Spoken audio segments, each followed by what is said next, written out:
Welcome to the show. The process of communication usually has a sender sending a particular message to a receiver. But the entire process of transmission of message from one person to the other is not as simple.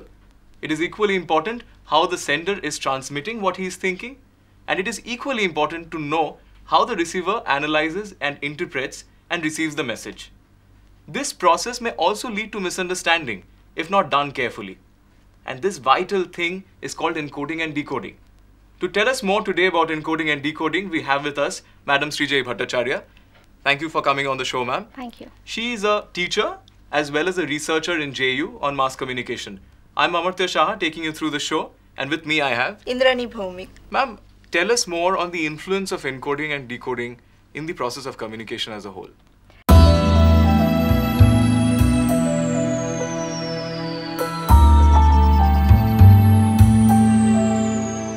Amurtha, we will be reading this influential essay of Encoding and Decoding by Stuart Hall. This essay is immensely important in communication research and communication research methodology because it changed the orientation towards communication research in a new dimension, in a new arena.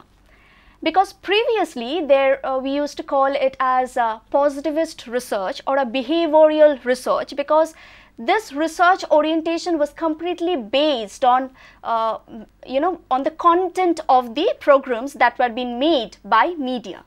And behavioral because how did it change the behavioral pattern of the audiences. Now, after this essay, or the journey began much earlier, but this essay is very influential because essay forms the base of the research or the research methodology that changed hereafter. That we come towards a more orientation towards the audience research. That is, the audiences are not just a dormant or a passive receiver of whatever the media gives us, but it also has an immense power over the media. So the media is not just only a passive receiver of the messages, or it's a very dormant, and it just have only mediated effects, but it also has the power to change the programs that are being made.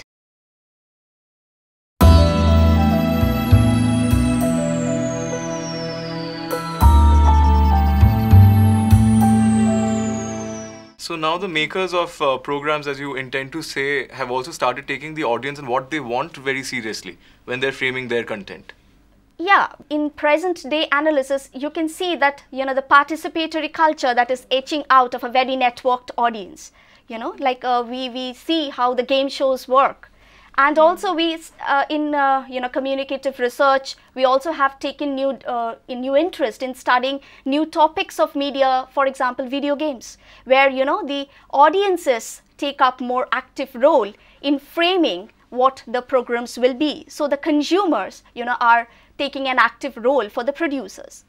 Right. Now, this orientation towards mass communication, that audiences also have a power to decide what the meanings of the programs that the media makes, and just not a very dormant or a passive receiver of what the media entirely gives to him or her, the exact audience. Now, as you can understand that the title of the essay is Encoding and Decoding.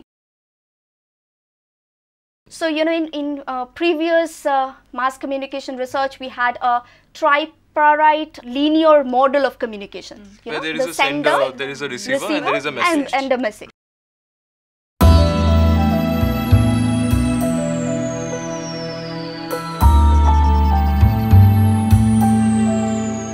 Here, how do you define the importance of semiotics? Because how important has semiotics now become then? The tripartite relation that the communication model the previously, sender, receiver and the message. So right. There is a message which the sender encodes it. That is, puts some meaning to it. That is, he wants some form of a communication to be communicated to the audiences, and this message is been received by the audiences. Now, Stuart Hall gives a semiotic paradigm in order to show that the way this message is encoded is not exactly the same way by which it is being decoded. Now, in order to make this line understandable, he gives a semiotic paradigm. he takes the recourse to semiotics in order to explain this term. And he also says that the encoding process can put some parameters for the audiences. He put some limits or put some boundaries for the audiences to understand that how this message will be received or understood, but that does not determine exactly the way it was produced, the same way it will be decoded by the receiver. So you're taking reference of a signifier and what is being signified.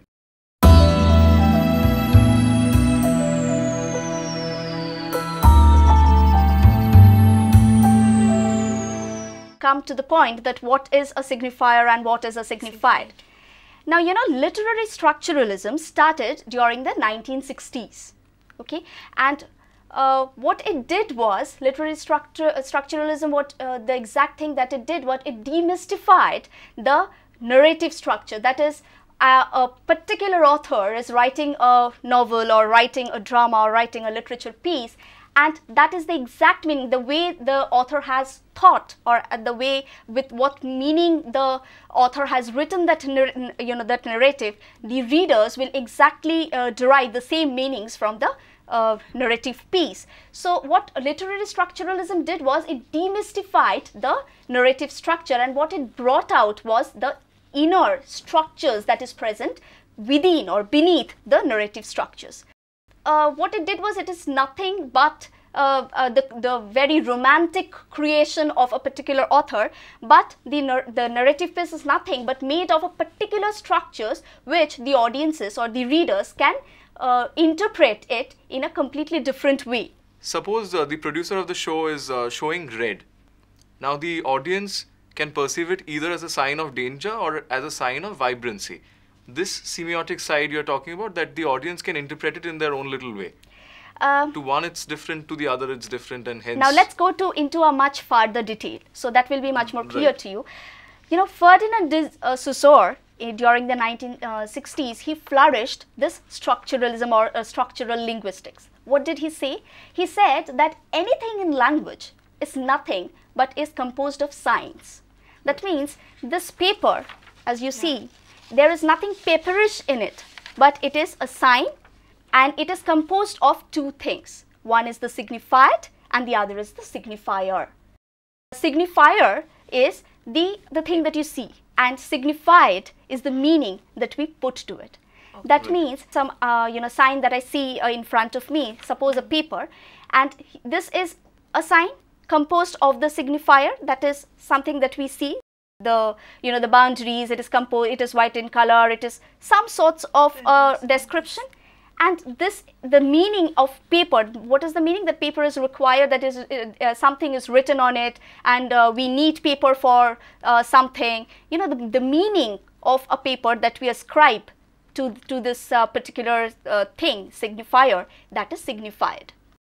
Again, another revolution in linguistics ushered in, which we called as a post-structuralism. So what post-structuralists say, that you cannot say that this is not computer and therefore it is paper. How do you derive that this is paper? This is paper because it says that the meaning, it comes out after a number of collisions and divisions, analysis, and then we come to a conclusion that, okay, let's say that particular idea called paper can be given to this particular sign.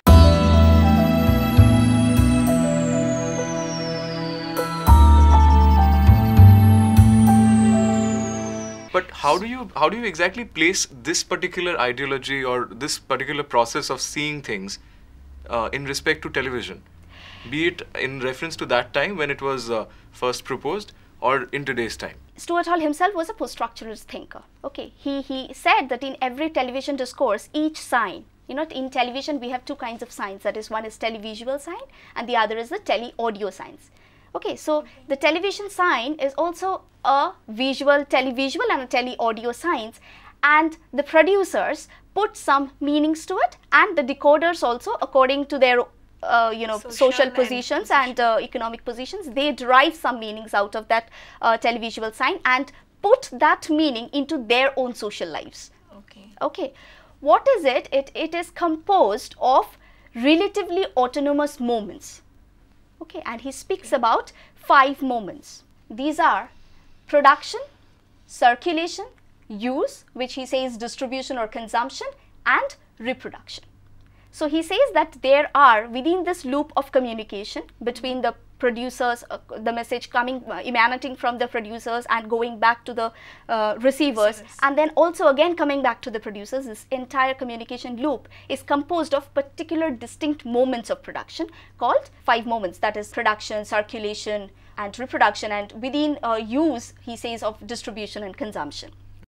He says that during the production process, and he says these are relatively autonomous. I must clear that this term also, relatively autonomous, means that they have their determinate moments of their own, because at particular moments of time, at each particular moment, some particular functions are being made, so they have their determinateness. Okay, when to stop and what functions are to be done. So they are determined in their own circle, but yes, they are also relative to one another, because they have to produce or they have to perform their sole function, which is what? The sole function of the communication. So all of these sole functions, as you point out, finally culminate into the entire process. Communication process. The entire communication process. So their sole function is to communicate. So they are related to one another, but they are also autonomous in their own particular spectrum, in their own particular field.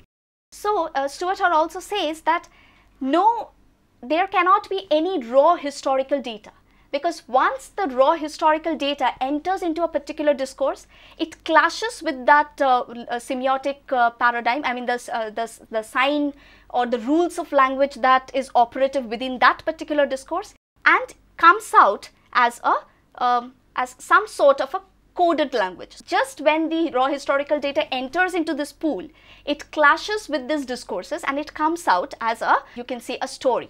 And the producers, they make, I mean, how will they channelize historical data within the television? They have to choose the particular signs which are destined to carry some meanings. So, you know, they are coding this message. They are making a message and they are coding particular signs, and they are choosing particular signs, and they are making a symbolic vehicle of language which are destined to carry some meanings. But when you talk about meanings, and especially when you are attaching so much importance to audience research, a question which comes to my mind is that what if your audience doesn't have the same cultural background as you are coding your message with?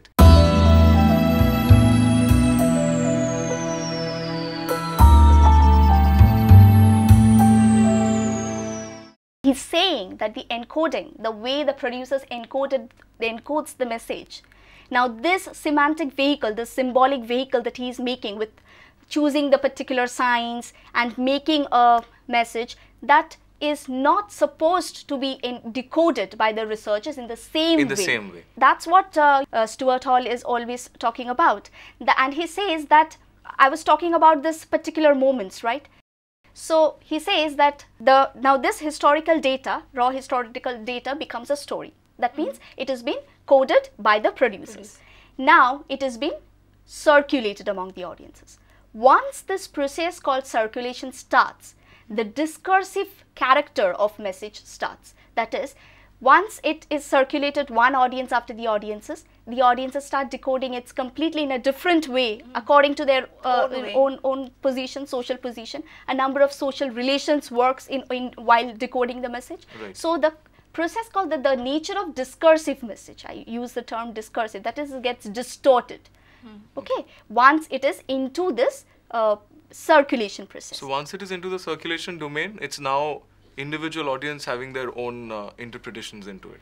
I do not completely agree with the word called individual audiences. Stuart Hall also says that particular culture, a particular social background, a particular economic status, you know, they also frame your basics of understanding or your pool of meanings from which you are to put meanings and put to that visual sign or audio sign.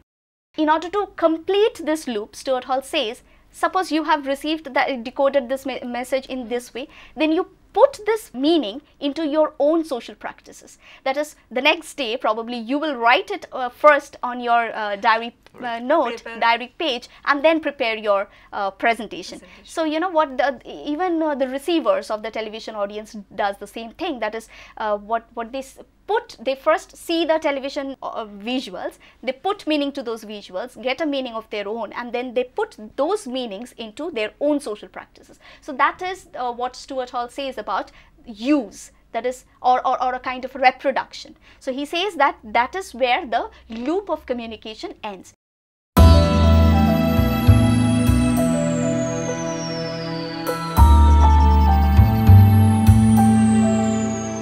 So in today's perspective, we can conclude that communication research should not only be constricted only to the content of the program.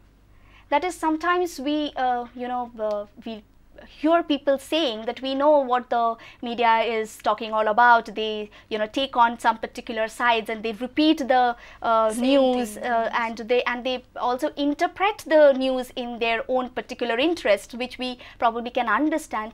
Now, this type of analysis or this type of comments might misguide researchers like us, where we fall prey to the content of the programs. But we should not fall prey only to the content of the programs, but we also have to understand that even the producers, they are aware of the receivers' positions. So they know that the receivers will be decoding the messages in their social positions, in their economic positions, and in their the complex social and economical interactions that the audiences share. This whole process can't be studied by simple linear models of communication research, like, as I told you before, that the uses of media, because the uses of media is also dependent on, is not linear at all.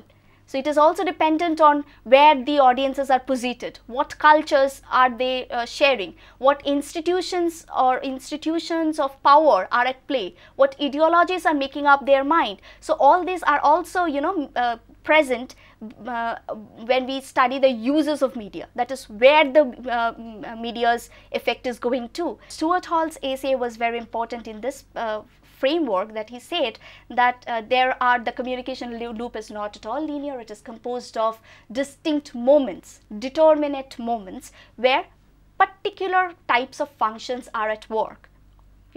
Communication is a long journey, and some portions of this journey is being done at particular moments. These are determinate, definitely determinate, that is, they are self-sufficient by their own terms because they do some particular functions at one time, but they are also relative to one another because their main journey or their main goal or their main motive is to what? Is to communicate. Is to communicate. And that is the overall picture.